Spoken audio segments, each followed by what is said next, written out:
Start. देखिए, नौशाद साहब ने मिनिमम म्यूजिशियन के साथ भी गाने बनाए और हिट हुए। फॉर एग्जांपल मेरे महबूब, दीदार, और मैक्सिमम म्यूजिशियन भी उन्होंने इस्तेमाल किए, जैसे जिंदाबाद, जिंदाबाद मुग़ल आज़म में, और 100 कोरस वॉइस। और उसके भी रिकॉर्डिंग के टाइम वो 100 कोरस कहाँ आपने खड़े करेंगे, उसका प्रॉब्लम हुआ। तो नौशाद साहब ने महबूब साहब से एक स्टेज मांग लिया था नीचे, तो कोरस सारा नीचे खड़ा था 100 के ऊपर जिंदाबाद के लिए, और रफ़ी साहब ऊपर थे रिकॉर्डिंग थिएटर में, और एक असिस्टेंट नीचे थे और एक नौशाद साहब ऊपर थे एक असिस्टेंट के साथ। तो फिर सिंक्रोनाइज किया, और जिंदाबाद जिंदाबाद ए मोहब्बत जिंदाबाद, वो गाना आज तक यादगार है। More than 100 chorus voices. और इसी तरह से नौशाद साहब ने मिनिमम म्यूजिशियन के साथ भी गाने बनाए और हिट किए। लोग कहते थे कि नौशाद साहब की खासियत है कि उनके गाने इसलिए चलते हैं कि म्यूजिशियन बहुत सी ऑर्केस्ट्रा बहुत बड़ा इस्तेमाल करते हैं। नहीं, ये देखिए, 2 एग्जांपल देते हैं। एक मेरे महबूब फिल्म की जो नज़्म है, मेरे महबूब तुझे मेरी मोहब्बत की कसम, ये 8 मिनट का गाना था, और जब रिकॉर्डिंग पे एच.एस. रवेल साहब ने प्रोड्यूस डायरेक्ट की थी, राइंदर साहब भी मौजूद थे, तो रवेल साहब जब महबूब स्टूडियो में जर्नलिस्ट को, प्रेस को लेके आए थे, और उन्होंने कहा कि नौशाद साहब कितनी देर है रिकॉर्डिंग में, तो उन्होंने कहा कि रफ़ी साहब ने रिहर्सल कर ली, मैं रिकॉर्डिंग करने जा रहा हूँ। तो रवेल साहब अंदर जाके कहने लगे, आए राइंदर साहब से कहने लगे, अरे यार, ये तो टाइटल सॉन्ग है, ये टाइटल सॉन्ग है मेरा, तो इसमें 4 ही म्यूजिशियन अंदर बैठे हैं। तो नौशाद साहब ने सुन लिया, तो राइंदर साहब से कहा, क्या बोल रहे हैं? तो राइंदर साहब ने हाथ दबाया, कहने कुछ नहीं नौशाद साहब, कुछ नहीं, तारीफ़ कर रहे हैं गाने की। तो वह नौशाद साहब समझ गए, तो नौशाद साहब ने रिकॉर्डिंग रोक दी। तो कहने लगे, रवेल साहब, आप ये आपका सिचुएशन क्या है?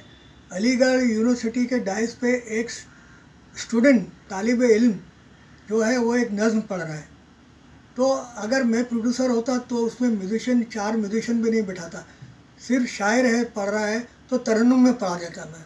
लेकिन सिनेमेटिक लाइसेंस लेके मैंने 4 इंस्ट्रूमेंट रख दिए, तबला, हारमोनियम और एक इंस्ट्रूमेंट 2-3 थे। तो कहे रवेल साहब जब ख़त्म हुआ गाना, तो कहने लगे, नौशाद साहब गाना तो बहुत अच्छा हुआ। तो कहने लगे, आपको क्या शक है, घर पे कल आ जाइए राइंदर को लेके।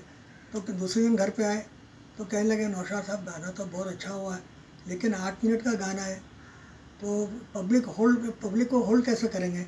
तो नौशाद साहब ने स्क्रीन पे बताया कि देखिए, वो जो सीन है ना, साधना से राइंदर साहब टकराते हैं, किताबें गिर जाती हैं, तेरी मरमरे हाथों को छुआ था मैंने, फिर मुझे वो अपने सहारा दे दे।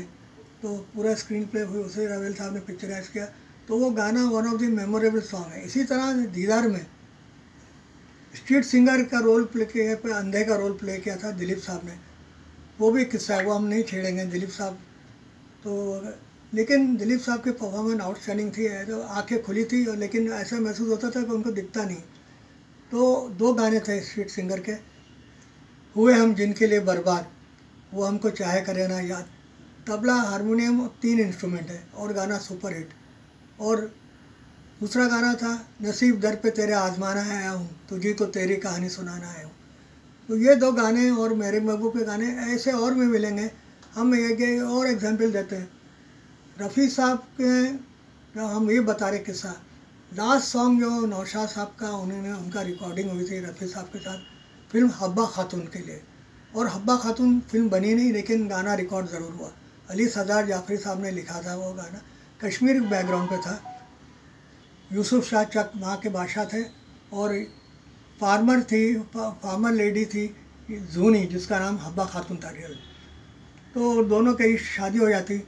तो सुहाग रात का ये गाना है, जो रफ़ी साहब ने लाजवाब उसमें इमोशन पैदा किए। लगता है कि आप तसव्वुर करें तो लगता है कि प्रिंस और वो दुल्हन के साथ बैठे हुए, जिस रात के ख्वाब आए वो ख्वाबों की रात आई, शर्मा की झुकी नज़रें, होठों पे वो बात आई। तो ये रफ़ी साहब ने जो गाया है, और रात प्रदीप में इन्हें रिकॉर्डिंग जब ख़त्म हो गई, तो रफ़ी साहब नौशाद साहब के गले लग के ज़रा इमोशनल हो गए। तो नौशाद साहब ने कहा, अरे आप आजकल क्या हो गया आपको, आप बहुत जल्दी इमोशनल हो जाते हैं। जाइए अपने मुआवजा ले लीजिए प्रोड्यूसर से, अपने सेक्रेटरी को बोलिए।